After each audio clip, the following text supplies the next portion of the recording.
Hello everybody and thank you for joining me. This is Ciara from Ciara T Designs, and today I have a bit of a clean and simple card to share with you. So let's jump right in.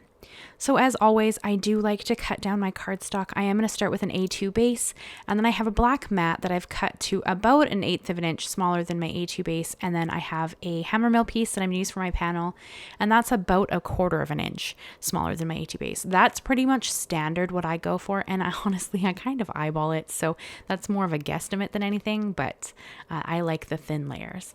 And then I wanted to create kind of a subtle background, and I have the Spellbinders Flying to See You stamp. That's this really cute mouse with wings. And I have Lost Shadow Oxide ink because it is a very subtle color in the background.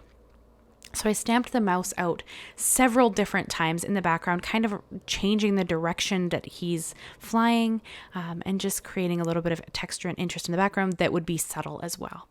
This card is for a coworker who recently lost her mom, and I wanted it to be more subtle than some of my more vibrant cards. Not that there's anything necessarily wrong with that. I wanted it to be a bit more clean and simple and more straight to the message. So that is kind of what this card is doing. And here I couldn't find a small circle stamp.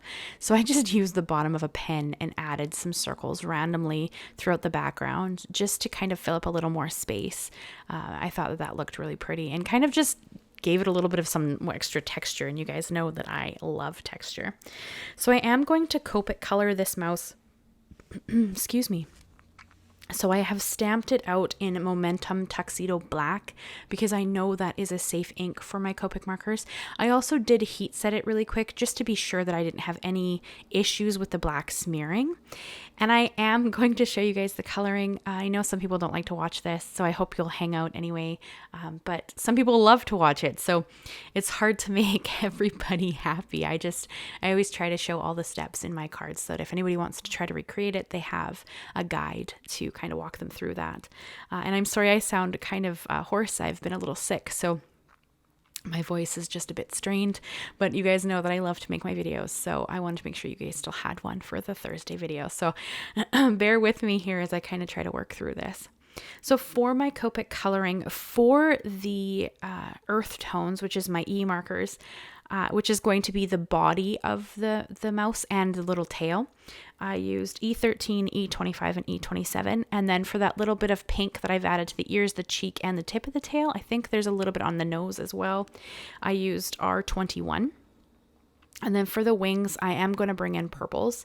I used V12, V15, and V17. And then for the little piece that he's holding on to, I used N4. Those are kind of my preferred blends. I like to do a 3-color blend when I work with my Copics. There's no right or wrong way to do this. You absolutely could use 2 markers or 4 markers, whatever you feel is the best blend for you. I tend towards a 3-marker blend.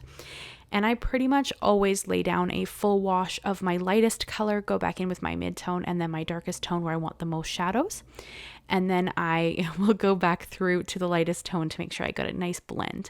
And of course, Mist wanted to double check that my coloring was going well, so she came and hung out with me for a little while.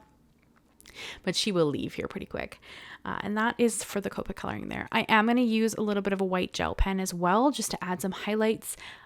You can use the white of the paper. I tend not to. I tend to just add whatever I want on top, but you absolutely could. I don't have that kind of restraint to leave the areas white where I want white dots if I don't know quite where I'm going to put that. But so I just use a white gel pen. You'll see me bring that in here in a minute. So I wanted to do this kind of more clean and simple card because I really wanted the message to stand out. You're going to see the stamp that I use, and it comes with the same Spellbinder set, and you'll see it here in a minute when we kind of get to that. I really wanted it to be, I don't know the right word, respectful. I don't know what the right word is, because I don't think any of my cards are ever, vulgar or rude. I'm not sure if I'm explaining this really well, but I wanted a certain message to come across with this card. And so I did kind of tone myself back a little bit and kind of try to make something that I thought would be really pretty and just kind of simple and straight to the point. So Hopefully I achieved that with this card. You guys will have to let me know. It's always hard to judge your own creations. So you guys let me know what you think and if I hit my mark with this card. But I think it turned out quite pretty, and I think that it, hopefully she'll love it. She hasn't received it yet. So she'll receive it once I'm back at work. I had to take a couple of days off because I'm not feeling really great. But as soon as I'm back, she'll receive this card. But I think that it turned out quite pretty, and I am pretty happy with it. So I am going to fussy cut this out as well. I do not believe that there is a die for this. I don't think Spellbinders makes matching dies for their red rubber stamps. I could be incorrect, but I don't think that there is. So I am going to fussy cut it, and I do choose to leave a little white border around it. This is just because I find that to be the easiest way for me to cut it well, especially on something like the body of this mouth that has like little hairs sticking up. I would find it really difficult to cut around those if you were going to fussy cut right up to the line. So I just leave a little white border. You guys know that I draw my own stickers and I have my little Etsy shop, so I tend to like a white border around things. I just like that look.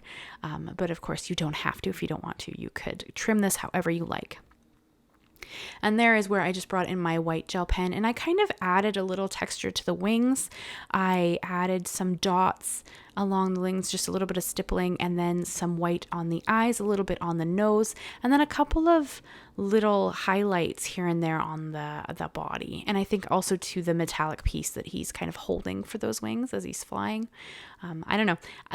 These mice are super, super cute. There's like a huge line of them. I think Colorado Craft Company has a pretty cute line of mice as well. Spellbinders has these mice.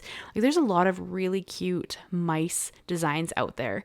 And I actually don't generally own a lot of them, so I had to grab a couple because I thought that they were super cute. And there will be more cards using some of these cute mice designs. I just, sometimes, I know you guys hear me say this all the time, so I hope that you don't think that I sound like a broken record, but time is just such a funny thing, and I never seem to have quite enough I need in a day. And I know that's probably everybody's issue.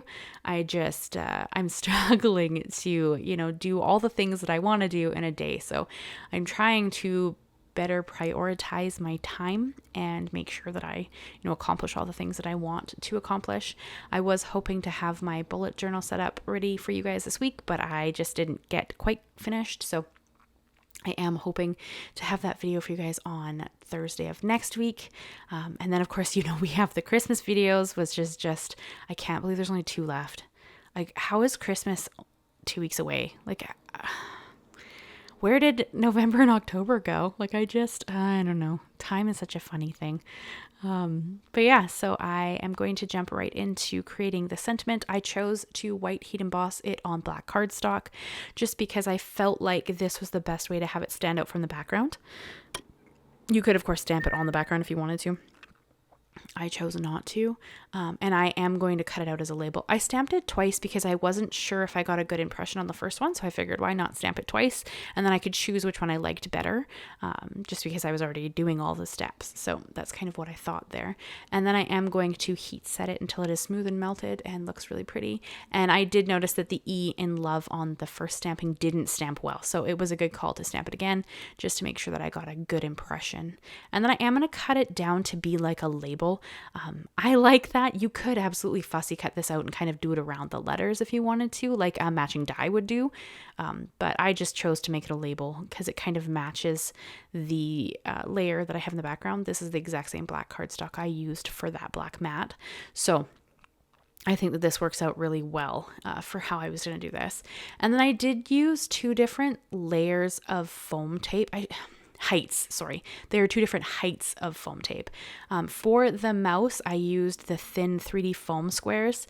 And then for the sentiment, I used a slightly thicker foam square.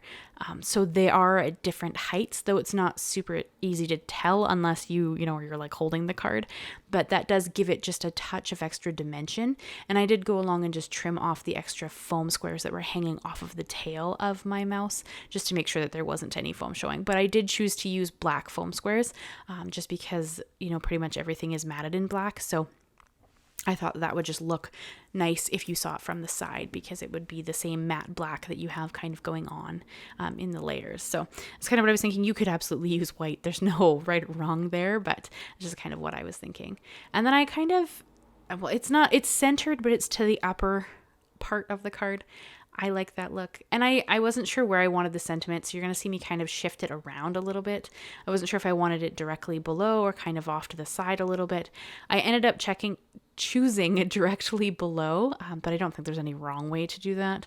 But you can see here I'm just being a little indecisive, but I figure it out when we get there in the end.